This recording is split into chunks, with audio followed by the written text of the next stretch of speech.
Let's bring in Republican Congressman Michael Waltz from Florida. He's a member of the House Armed Services Committee and a former Green Beret. Sir, thank you and great to have you here. You're calling this a pivotal moment for U.S.-Israeli relations. So what are you seeing and what does the White House need to do considering this phone call with Biden and Netanyahu is taking place this hour?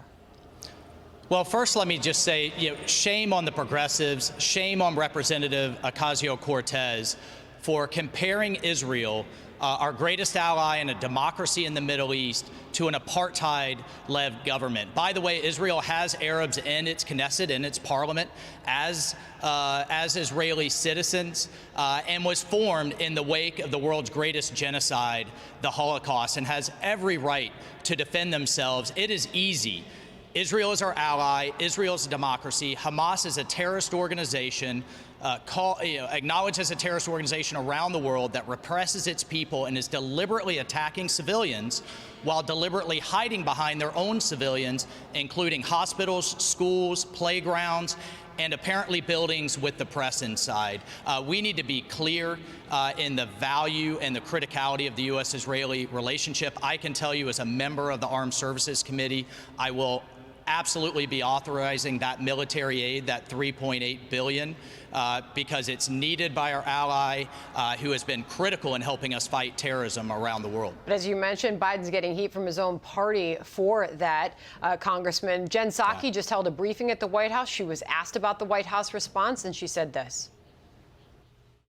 Our calculation at this point is that having those conversations behind the scenes, weighing in with our important strategic partnership we have with Israel, also with other countries in the region, is the most constructive approach we can take. So our approach is through quiet, intensive diplomacy, and that's where we feel we can be most effective. Rick Grinnell was here last hour, responded to that. I know you're jumping in, but listen what he said, and I'll get your reaction. Sure. The crisis that's going on, we don't need quiet diplomacy. We need loud diplomacy. We don't have a U.S. ambassador to Israel right now. We have a chargé, and that person doesn't know Joe Biden. There is no credibility in the region when it comes to trying to have what they're calling quiet diplomacy. Pretty strong reaction there. Go ahead, Congressman. Well, I think Rick is right, and I would like to see stronger and more vocal support from the administration for Israel. But I am grateful, in fairness, that they're not calling on Israel to stop.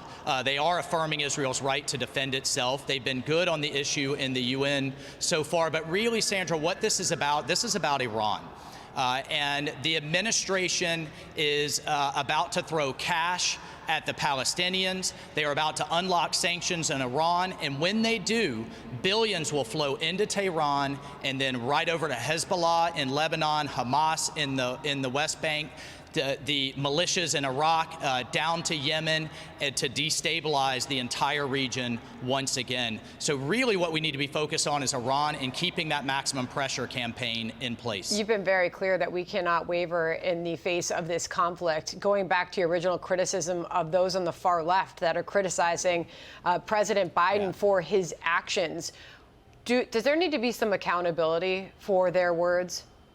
Well, on the face of them, they're anti-Semitic. I mean, especially that comparison to apartheid. That's just disgusting. And I would like to see some accountability, but frankly, I don't expect it in a Congress run by Schumer and Pelosi. So what needs to happen on that phone call? We know that this is happening any moment now. Within this hour, President Biden said he will be speaking with Benjamin Netanyahu. What can the White House say in this moment to calm tensions? Well, I think both sides right now. Hamas has about 30,000 estimated rockets. We think they've fired only 3,000. But the Israelis are seriously militarily degrading Hamas, their ability to fire these rockets, their commanders.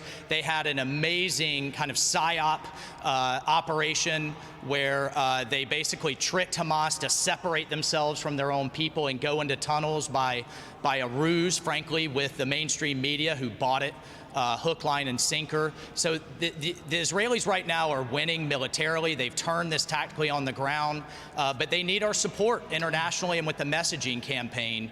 And I expect when Hamas sees that and sees that we're not going to, that we have Israel's back, that's the signal that we need to send to calm this down, because as long as Hamas is launching those rockets, Israel rightly is going to defend itself. Congressman, I want to finish up by asking you about that attack on the pipeline, and therefore the result has been a spike in gas prices. Some are talking Jimmy Carter 2.0. We're seeing the price of so many things going up, including gas prices, as many outages continue at stations all along the East Coast. So what happens next with all this, and how the heck do we prevent something like this from happening again? Yeah, so at the end of the day, the world right now smells weakness in the White House. What's the downside for the Russians, or through their proxies, these criminal groups, to continue to do this?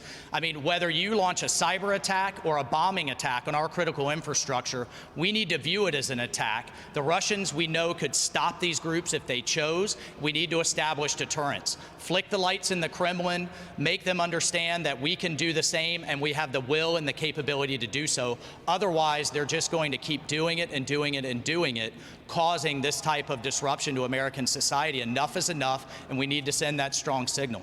Congressman, always appreciate your input and perspective. Thanks for joining us. Thank you. Okay, thanks so much. Okay.